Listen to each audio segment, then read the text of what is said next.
아쉽지만 외부에서 들어오는 이런 프로바이오틱스들은 우리 장 안에 머무는 기간이 평균 2주 정도밖에 되진 않아요. 우리가 그렇게 장 건강에 좋다고 알고 있는 유산균이 우리 장에 있어서는 핵심적인 역할을 하는 것은 아니라는 겁니다. 안녕하셨어요? 지혜로운 정약사입니다.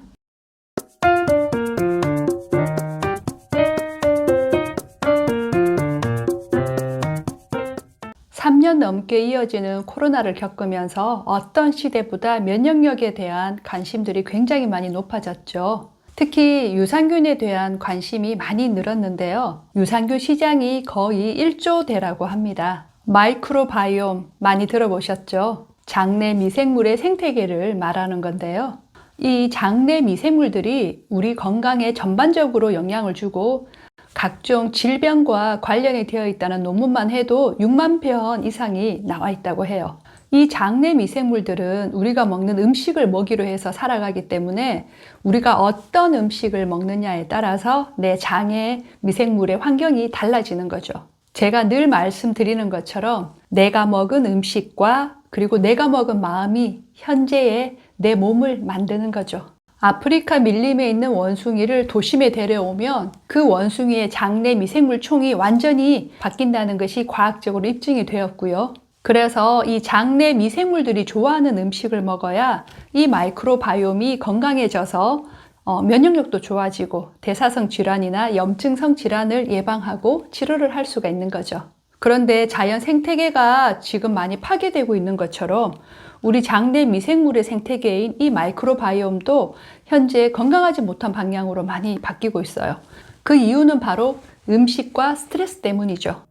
장내 미생물이 좋아하는 음식은 채소나 콩류, 그리고 통곡물, 과일과 같은 좋은 탄수화물인 식이섬유가 풍부한 음식들인데요. 식이섬유를 많이 먹으면 이 유익균들이 많이 늘어나고요.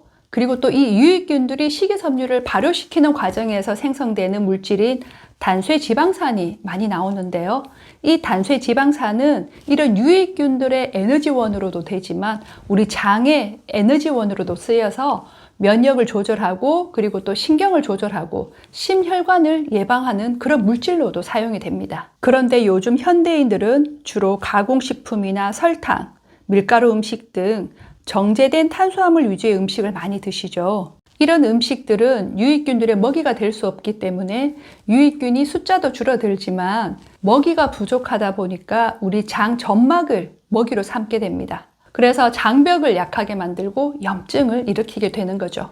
유익균을 늘리기 위해서 우리가 프로바이오틱스를 먹는데요. 아쉽지만 외부에서 들어오는 이런 프로바이오틱스들은 우리 장 안에 머무는 기간이 평균 2주 정도밖에 되진 않아요. 그 말인 즉슨 우리 장 안에 늘 살고 있는 상재균이 아니라는 말이죠. 한국인의 건강한 성인의 분변 안에 들어있는 10대 미생물을 조사했는데요. 여기에 유산균은 포함되어 있지 않았어요. 우리가 그렇게 장 건강에 좋다고 알고 있는 유산균이 우리 장에 있어서는 핵심적인 역할을 하는 것은 아니라는 겁니다. 그리고 스트레스에 의해서 우리 몸이 열을 받으면 교감신경은 항진되고 상대적으로 부교감신경은 저하가 되면서 소화액이나 장 점액이 분비가 줄어들게 됩니다. 그러면 장은 메말라서 건조해져 버리고 또 장으로 가는 혈액순환이 제대로 되지 않기 때문에 장이 차가워지는 거죠.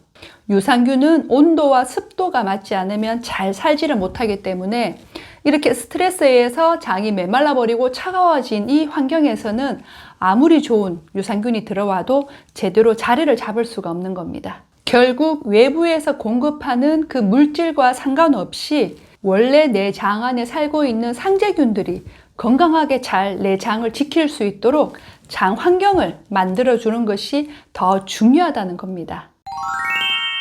우리의 소화기관은 입에서부터 시작해서 식도와 위, 그리고 소장, 대장으로 연결이 되어 있죠. 윗물이 맑아야 이 아랫물도 맑습니다.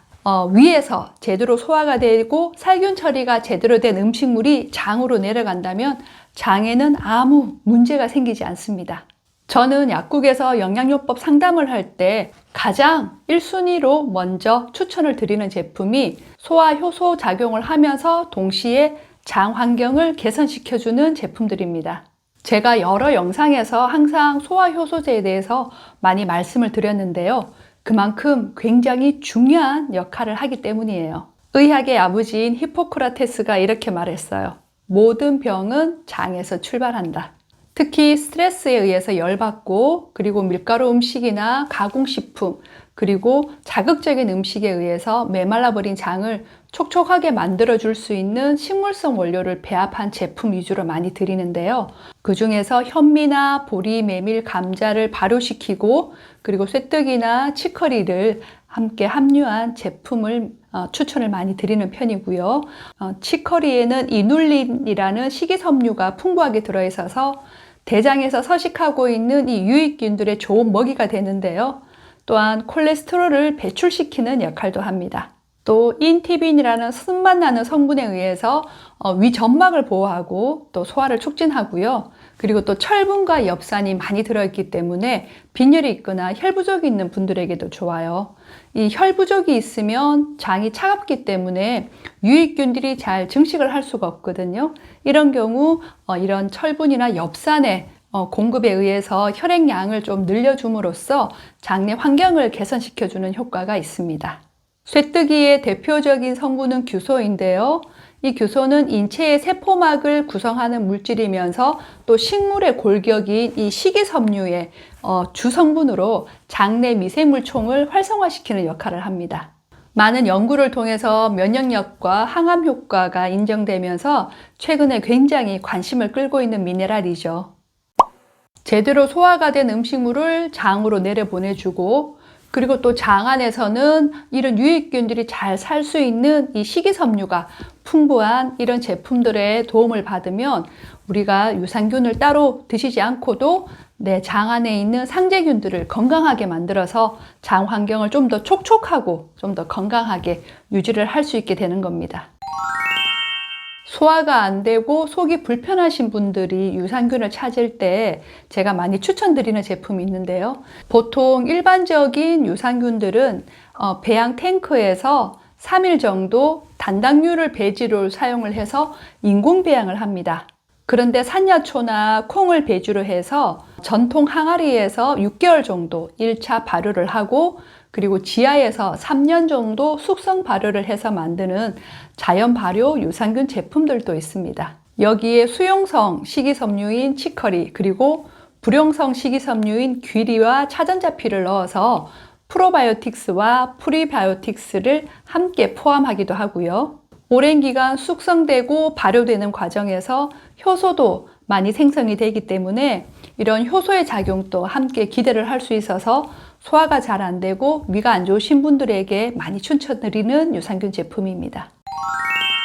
시중에 넘쳐나는 유산균들 중에서 어떤 걸 먹어야 될까 고민하고 계셨던 분들, 그리고 아무리 좋은 걸 먹어도 효과를 못 보셨던 분들에게 오늘 이 영상이 조금이나마 도움이 되셨으면 하고요. 장 건강을 지키는 가장 좋은 방법은 당연히 음식 관리하는 것과 스트레스 관리라는 것 꼭 기억하셨으면 좋겠습니다. 지혜로운 정약사 다음 시간에 또 더 다른 좋은 유익한 정보로 돌아오도록 할게요. 봐주셔서 너무너무 감사드리고요. 고맙습니다.